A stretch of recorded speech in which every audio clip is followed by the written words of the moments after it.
Assalamualaikum warahmatullahi wabarakatuh.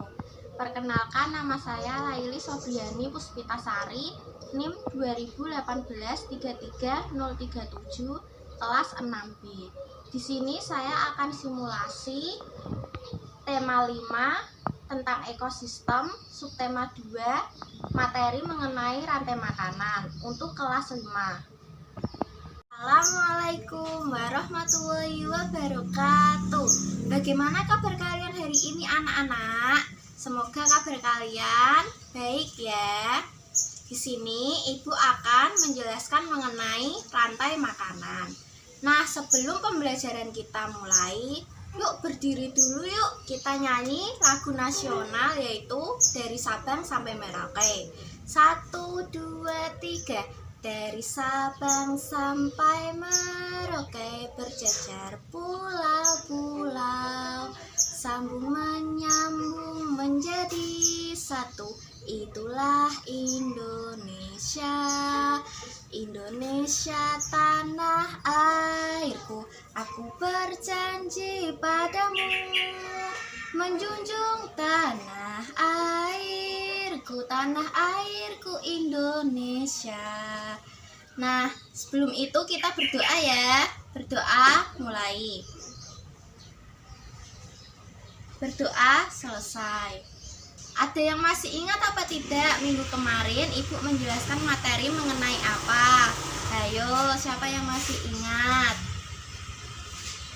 Di sini Ibu mempunyai media mengenai rantai makanan. Ibu menjelaskan materi yang akan kita bahas pada pagi hari ini. Ibu akan memperkenalkan kepada kalian terlebih dahulu tentang hewan-hewan apa saja sih yang ada di rantai makanan. Dan di sini Ibu akan menggunakan ekosistem sawah. Yang pertama yaitu biasanya dalam ekosistem sawah produsen yang digunakan adalah padi. Dan padi ini akan menjadi produsen yang akan dimakan oleh konsumen ke-1. Selain padi juga terdapat tanam-tanaman atau rumput-rumputan seperti itu. Dan kemudian setelah padi, urutan selanjutnya diduduki oleh konsumen pertama yang biasanya tikus. Tikus ini sering kita jumpai apalagi di sawah ya. Dan di sini tikus akan memakan padi tersebut. Dan kemudian setelah tikus, ular. Ular akan menjadi konsumen kedua, di mana ular tersebut akan memakan tikus. Dan kemudian ular tersebut akan dimakan oleh elang. Elang di sini akan menjadi konsumen ketiga, atau elang akan menjadi konsumen yang paling tinggi atau puncak. Biasanya kalau konsumen ketiga itu tidak dimakan oleh hewan lain atau dia itu organisme paling tinggi. Dan kemudian jika elang mati akan berubah menjadi bakteri atau jamur. Jamur di sini bisa dimanfaatkan oleh tumbuhan lain ya, yaitu dekompresornya. Nah, itu tadi penjelasan dari Ibu, pengenalan materi terlebih dahulu mengenai hewan apa saja yang biasanya kita temui yaitu di ekosistem sawah. Dan biasanya kalau di konsumen 1 itu hewan yang sering kita jumpai yaitu hewan herbivora atau hewan pemakan tumbuhan. Dan untuk konsumen-konsumen berikutnya yaitu akan dilanjutkan oleh hewan karnivora atau pemakan daging. Nah, itu tadi penjelasan dari Ibu, dan selanjutnya kita akan memasuki materi yang lebih jelas mengenai rantai makanan. Di sini Ibu akan menjelaskan mengenai rantai makanan. Ada yang ingat apa itu rantai makanan? Rantai makanan adalah perpindahan energi dari organisme dari tingkat tropik ke-1 ke tingkat tropik yang lain, yaitu dengan cara makan dimakan sesuai urutan tertentu.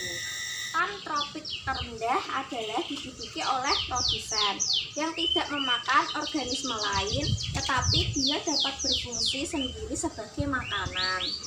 Misalnya seperti tanaman hijau, padi, terus rumput-rumputan. Dan kemudian puncak tertinggi dalam tingkatan tropik yaitu ditempati oleh konsumen ketiga, di mana konsumen ketiga itu hampir tidak bisa dimakan oleh organisme lainnya. Di sini Ibu akan menjelaskan mengenai urutan rantai makanan. Yang pertama yaitu pada tingkat tropik pertama adalah organisme yang mampu menghasilkan zat makanan sendiri, yaitu tumbuhan hijau. Bisa dilihat di sini ada padi. Kemudian padi tersebut dimakan oleh konsumen ke-1. Nah, konsumen ke-1 merupakan tingkat tropik ke-2 atau bisa disebut dengan konsumen primer, yang dimana biasanya konsumen 1 itu diduduki oleh hewan herbivora. Contohnya seperti tikus. Kemudian tikus akan dimakan oleh konsumen 2, yaitu tingkat tropik ketiga yang disebut sebagai konsumen sekunder, dan dimana biasanya konsumen kedua tersebut diduduki oleh hewan karnivora, contohnya seperti ular. Dan kemudian ular tersebut akan dimakan oleh konsumen ketiga. Dan di sini ada elang, yang dimana elang merupakan tingkat tropik tertinggi yang hampir tidak mungkin dimakan oleh organisme lainnya. Dan jika elang mati, maka akan diuraikan oleh bakteri yang berperan sebagai dekompresor. Biasanya dekompresor akan dimanfaatkan oleh tumbuhan lain untuk berkembang biak atau tumbuh. Setelah Ibu jelaskan mengenai rantai makanan, silahkan kalian berdiskusi bersama kelompok kalian. Tugasnya yaitu membuat rantai makanan. Dan untuk pertemuan berikutnya akan perwakilan satu kelompok untuk mempresentasikan hasil diskusi kelompok masing-masing. Telah selesai materi yang telah Ibu sampaikan pada pagi hari ini. Yuk, mari kita simpulkan bersama-sama apa itu rantai makanan. Rantai makanan adalah urutan makan dimakan yang sesuai urutannya, mulai dari produsen, kemudian konsumen 1, kemudian konsumen 2, konsumen 3, dan setelah konsumen 3 yaitu ada pengurai atau biasa yaitu jamur. Ibu tanya, bagaimana cara menjaga ekosistem sawah? Ada yang tahu? Ayo, siapa yang tahu?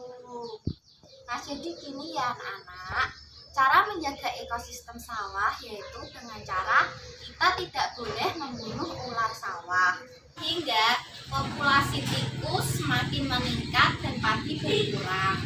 Kemudian mengurangi menggunakan pestisida, karena jika kita menggunakan pestisida yang berlebihan, maka hama-hama yang ada di sawah semakin kebal. Tadi anak-anak cara menjaga ekosistem yang ada di lingkungan sekitar, contohnya di sawah. Jadi untuk itu anak-anak, kita sebagai manusia atau sebagai antar makhluk hidup untuk tidak saling merusak lingkungan masing-masing. Kita itu harus saling menjaga lingkungan sekitar, merawat lingkungan sekitar, melestarikan. Dari Ibu untuk kalian untuk saling menjaga ekosistem yang ada di lingkungan sekitar. Untuk latihan soalnya akan menyusul ya anak-anak. Nah, gimana pembelajaran pada pagi hari ini? Seru apa tidak? Menyenangkan apa tidak? Pasti menyenangkan kan ya? Soalnya Ibu menggunakan media yang dapat kalian pahami dengan jelas. Dan sebelum kita pulang, yuk kita nyanyi dulu yuk lagu daerah. Semuanya bisa berdiri ya. 1, 2, 3. Cublak-cublak suweng, suweng sing keleteng, memut tak kutul-kutel. Nah, itu tadi materi yang dapat Ibu sampaikan pada pagi hari ini. Sebelumnya, mari kita berdoa terlebih dahulu ya. Berdoa mulai. Berdoa selesai. Nah, sekian pembelajaran pada pagi hari ini. Tetap jaga kesehatan, patuhi protokol kesehatan, menggunakan masker, dan selalu jaga jarak. Sekian, wassalamualaikum warahmatullahi wabarakatuh.